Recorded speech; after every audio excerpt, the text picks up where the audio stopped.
Tell me what it was like, both of you being drafted and going into the military, and just what that experience was, because you were 21? Yep. Okay. I actually wanted to avoid the draft. I had a draft number in Albany County of 17, so I went into ROTC to avoid getting drafted. Hopefully the war would be over by then. That was 1967 when I graduated from Cornell, and that was the largest buildup that we'd had of over 450,000 troops, so my whole plan did not work. And for you? My mom was a nurse in World War II. My dad was in the Army, and I was not drafted. I enlisted and went. I came home and told them at dinner one night, and they said, "You're not going in the military. You're going to go to Vietnam." And I said, "I'm going to do what I want to do," and I did it. What was their reservations about you going, or why did they not want you to go? I'd die. That's what they feared. When I told them that, I was actually just still 18, and I didn't enlist till I was 19. Imagine they had seen a lot during World War II. I think the memories and the fear of what they heard on TV coverage, it was well documented every day, the stuff going on over there. Yeah. What was your experiences overseas in Vietnam? I mean, we just talked a little bit about how hot it was, but just what are some of the most vivid memories that you have? I had 2 tours in Vietnam, both combat tours. First was with 101st Airborne. We went through Tet. I lost actually 60% of my unit, either killed or wounded. The second tour was with the Vietnamese Special Operations, MACV SOG, and I was with a Vietnamese Ranger unit as a battalion advisor. Okay.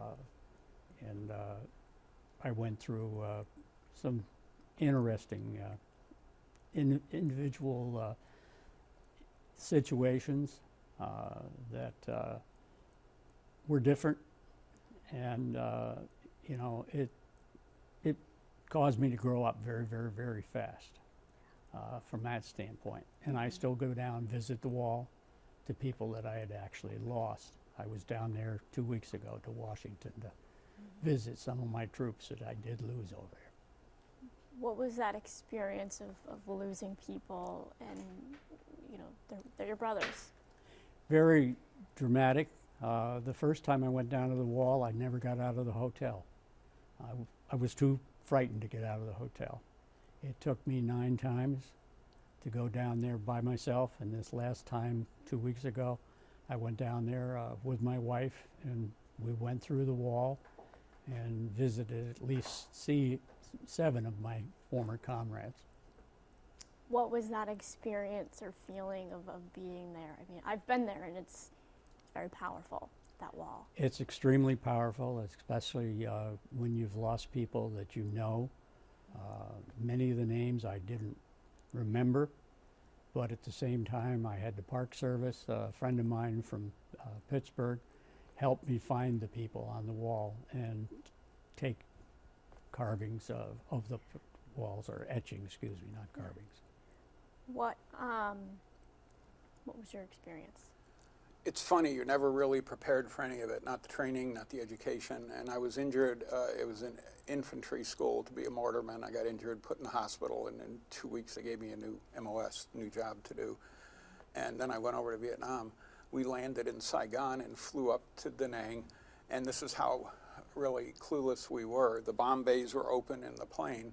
We're all looking down around, and one of the lifers came over and he said, "Good way to get your head blown off." We hadn't even thought of that. We're flying over the jungles and looking down, you know, good targets. So the education process of what they train you for is not hands-on, and you have to learn that and deal with it. Yeah. I was in Da Nang, we got bombed every single day. It was called Rocket City, and you got used to it. You built up a tolerance, and you kind of had to lose the fear or you couldn't function. So that was good and bad. You didn't even take cover half the time when you were getting bombed. You just continued on. But to learn, you learn with your friends, you learn with the other people that are there. We all come in kind of untrained and naive, and we become pretty good at dealing with what we have to do. But the thing was, we had to do our mission. We had to continue, and we had to make things happen. And if you didn't, there was no purpose to be there. So it was you grew up fast. I came home and I felt like an adult. I felt like everything was years beyond when I went in, and it wasn't years. It was a year and You're in 9 months and 27 days. It's funny I can remember the exact dates. Yeah. Why do you think you remember it so vividly? I wanted to get out. I loved service. I was going to stay in for my life. They offered to make me an officer, and when I got back, they said, we're going to put you in San Francisco, 6th United States Army headquarters. When I got back there and I tried to go off the base and see San Francisco, people threw dog crap at me, they threw rocks at me, they spit on me. The hippies and the people out there were just so hateful.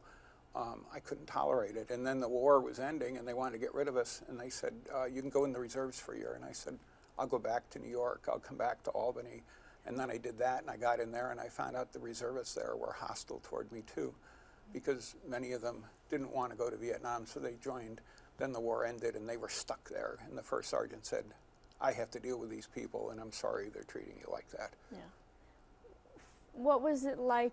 Talk about that climate, because you talked about that before, of just how hot it was. What was that like? Well, during the daytime, you'd get up to 90 to 100 degrees.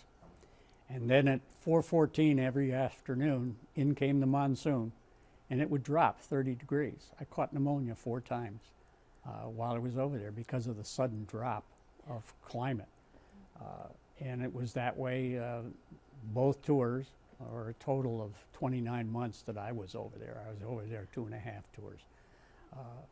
And it was climate change completely and totally, and it was very traumatic, and you got very cold, even though it was 60, 70 degrees, but it was a sudden change. In a climate like that, we didn't even have fans, we didn't have air conditioning, and you just tolerated it and kind of, I always thought, how do these people live here? How did they done it all their life? And the difference is you're acclimated to the hot temperatures, and all of a sudden it turns, what isn't really cold, but it's cold when you're not used to it, and then you would switch back the next day. So the seasons over there really made it hard to regulate it and have a consistent life. Yeah. What were the living conditions like for you guys? For me, I was primarily out in the field. I only came back about every 2 or 3 days a month, but I was with my unit all the time in the field, and we were either being transported by helicopter to a site, or we were marching to a site anywhere from 10 to 15 kilometers a day. The most unique thing, I think, in my unit, this was a whole company, we had one 10-man outhouse made out of plywood, and we had two shower stalls within this little hut, and they had a bladder on the roof that they would put the water in during the day, and you would just shower with ice cold water every day. So some days you didn't shower at all. You just kind of said, I'll sweat enough today. Sweat it out. Yes. What coming home, I imagine, was difficult for anybody that was serving. You just talked a little bit about your experiences when you came home and readjusted to. Well, at that particular point in time during my first tour, there was a great deal of hatred towards the Vietnam veterans. We couldn't wear uniforms, and yet that's all we had when we got off the plane. And I got into the San Francisco airport, and somebody threw ketchup on my uniform. And 5 people tackled the individual, and one of the waitresses grabbed my uniform, my fatigues, the shirt itself. She had it washed, she had it cleaned for me within an hour, and then she turned around and made sure that I had a decent meal. And at the end of the meal, I'd eaten quite a bit that I wanted, like ice cream and hot fudge sundaes, as well as hot turkey sandwich. When I got done with the meal, she just very casually handed me 2 Alka-Seltzers. She said, about an hour you're going to need this, because I'd eaten way too much, that's for sure. But yeah, it was interesting coming home, and my parents, when I got back to Albany, my parents were there with loving care, And it was probably a good benefit from the standpoint of PTSD. The soldiers that had nothing to come back to and no job to come back to, they were the ones that experienced the most PTSD. I experienced PTSD, I still have it today. But at the same time, it wasn't that traumatic because of my parents and the love of my family and church that were there at that particular point in time. Avoidance really was the word of the day for me, and I started at a community college, and I was there for a week. And I told one other guy that I was in Vietnam. Somehow the word got out. It became unmanageable. I quit college the second week and never went to college again. I started drinking heavily and became an alcoholic. And I got a job, and I stopped drinking. And then I started working 7 days a week and coping with it that way. And the work kind of helped me. My family helped me, the work helped me, but avoidance of people. And that's not a great life to have, but I did it, I managed it. And I've actually lived alone my entire life. And that's just kind of, I've dealt with it that way because I can cope with myself and cope with my memories. And the best memories were the good things in Nam, and that was the people we served with, and that was the things that we did, not necessarily even doing during duty hours, but there was camaraderie, and there was trust, and there was respect from one another. You mentioned that you worked somewhere for 10 years and didn't tell anybody that you served. Why? What was that like? Well, when I first got back, I put applications in. There weren't resumes then. You just fill out an application. And I went to 2 places, and they read my resume. And when I said I was in Vietnam, they ripped it up and threw it in the garbage right in front of me. And so that wasn't going to work. I even went to a VFW, and the World War II vets were there, and I ordered a beer. And I was sitting there, and one came over and talked to me, and he said, you in the service? And I said, I was in Vietnam. He said, that's not a war. It doesn't count. The World War II vets didn't respect us or like us. So that wasn't even anything that we could deal with at the time. It's changed, and they understand it, but it was just, everybody was hostile. So my work environment, they had to get a contract with the federal government, was the phone company, and they asked everybody to voluntarily identify as a veteran. And when I did, my boss, everybody said, you're a veteran? You were in the war? And I said, I was afraid to tell you. I thought you'd fire me. What was their reaction to that?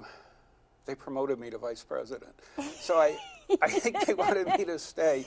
But it's kind of, we felt like better to avoid any conflict and to avoid that interaction of hatred. There's nothing worse than being hated by your own peers, by older people, by non-military folks. And it was a very hostile, non-war group of people that just hated it, thought we were the problem, not the government. Yeah. Anything else?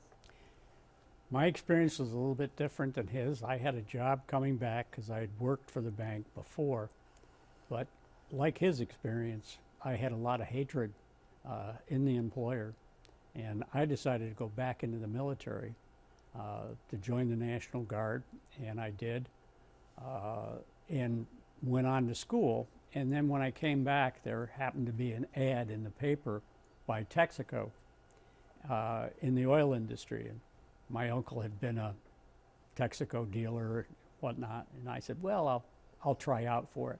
Little did I know that what Texaco wanted was the military background. They encouraged it because they knew it meant discipline, and it meant getting the job done instead of just whining about it, from that standpoint.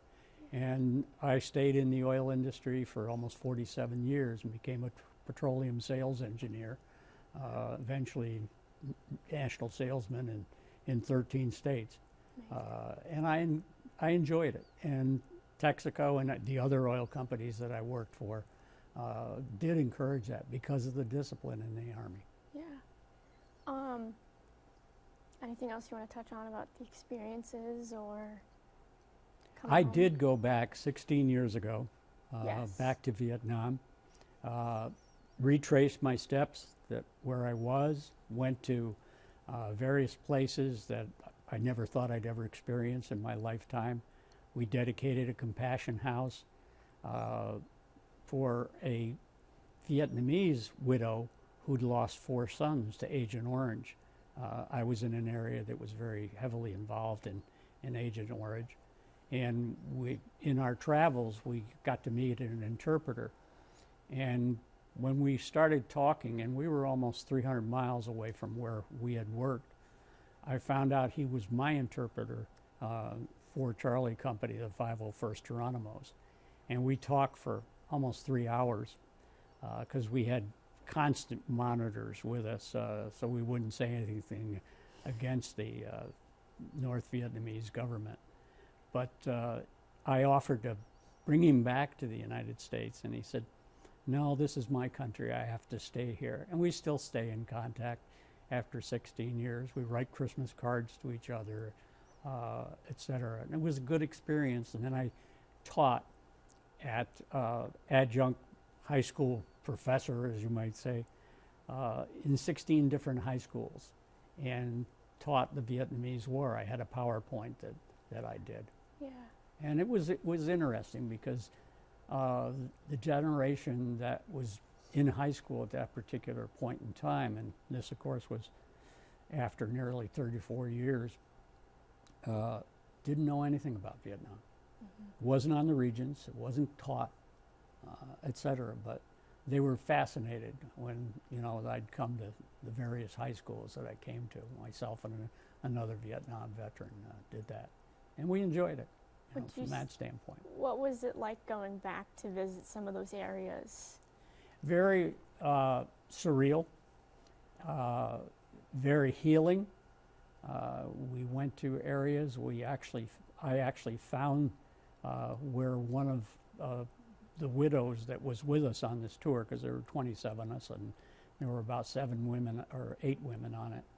And I actually found out where, through the letters that she gave me, I actually placed where her husband had been killed in the Marines. And that was a very rewarding experience. And to experience the people that were there, you're never at war with people, or excuse me, with the government. You're at war with the government and not the people. As a result, experiencing it was very nice. And I went up to, actually up to Hanoi and saw a lecture by a college professor in his 3rd language. He was 91 years old and never used a note, and taught us 2,000 years of history at the University of Hanoi. And he wrote a book that was about 2 inches thick that was, you know, fascinating. It was fascinating, and it was better than any lecture that I'd ever heard in college. Yeah. And it was, you know, a good experience to see that. And that's why I went on to teach in the high schools after I got back. Yeah. And what year was that about? Did you start teaching? 16 years ago, so Okay. we're talking, you know. Early 2000s? Yes. Okay. Talk to me about that brotherhood, that bond that you have, because every time I go out with you, you find somebody that also served in Vietnam, and you instantly click with them. We could never identify. Once the hatred stopped being expressed by the general public, we could talk a little more and identify ourselves.